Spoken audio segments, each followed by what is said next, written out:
Comment ça va? Comment ça va tous? Vous passez un bon week-end, j'espère.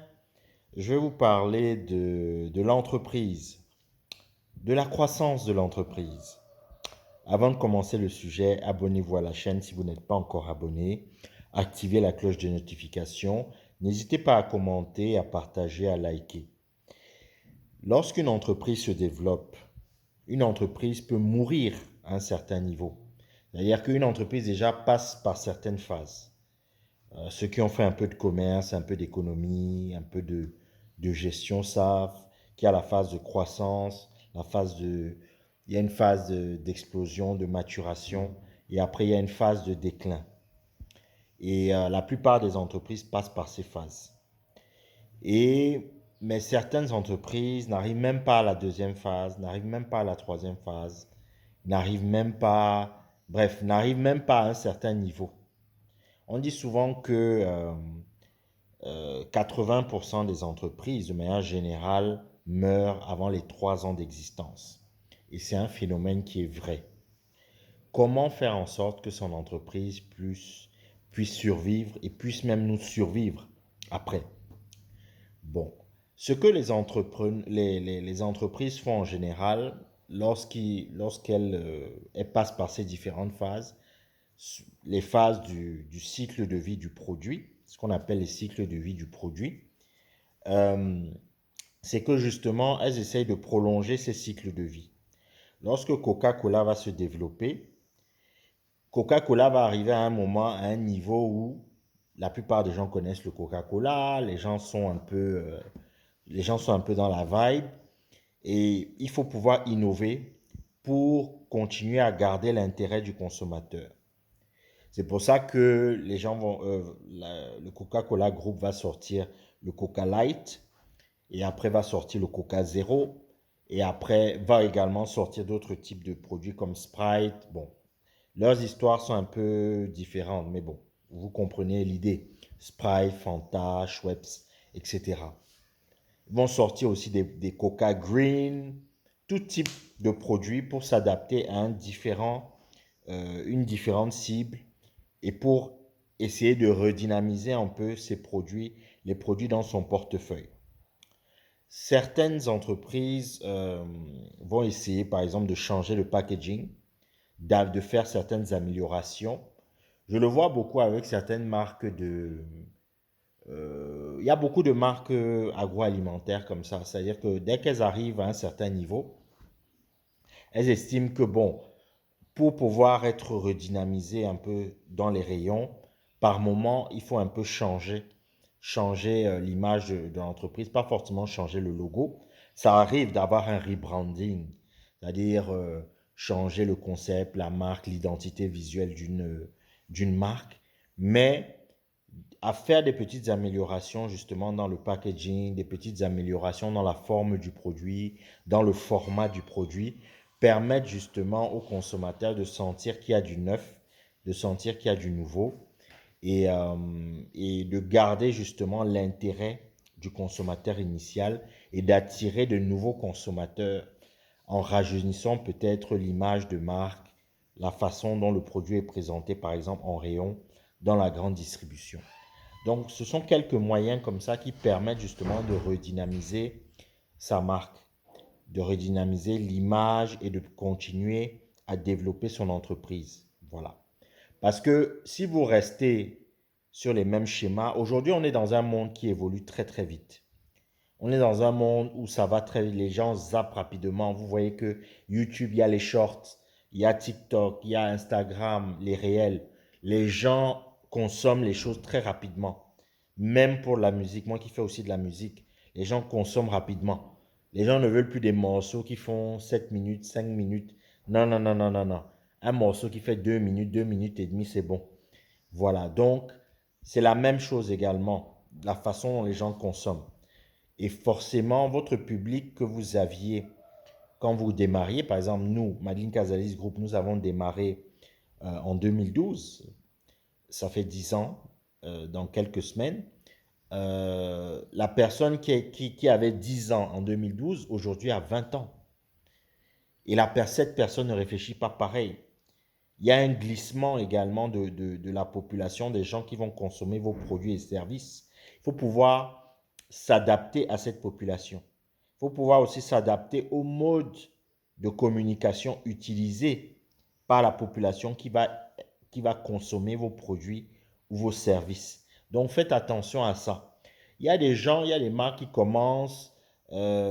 commencent un produit, un très bon produit, elles créent avec un certain packaging, avec une certaine image, mais le produit n'a pas changé en 10 ans, 20 ans, 30 ans. Il y a certains produits phares qui sont restés des années, qui ont eu la même forme, mais qui sont restés dans l'esprit du consommateur parce que ce sont des produits un peu uniques.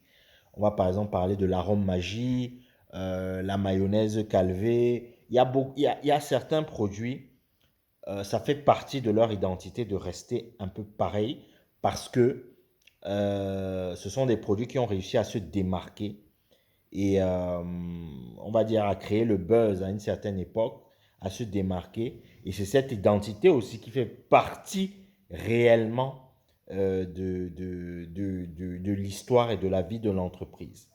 Voilà. Mais nous là, nous autres là, il faut penser toujours à redynamiser. Autre moyen justement pour pouvoir justement continuer à pérenniser votre entreprise. Bon, regardez bien vos finances, regardez bien comment vous développez votre entreprise. Il faut pouvoir déjà continuer constamment à investir. Investir pour avoir des nouveaux moyens de communication, des nouveaux moyens, je veux dire, de production. Investir pour avoir des nouveaux moyens de transmission de l'information. Investir sur de nouveaux talents. Investir sur de nouveaux procédés, peut-être plus novateurs, qui vous permettront peut-être d'économiser de l'argent, qui vous permettront d'être plus compétitif. Parce que n'oubliez jamais, votre entreprise va se développer, mais d'autres gens, il y aura d'autres entrants sur le marché.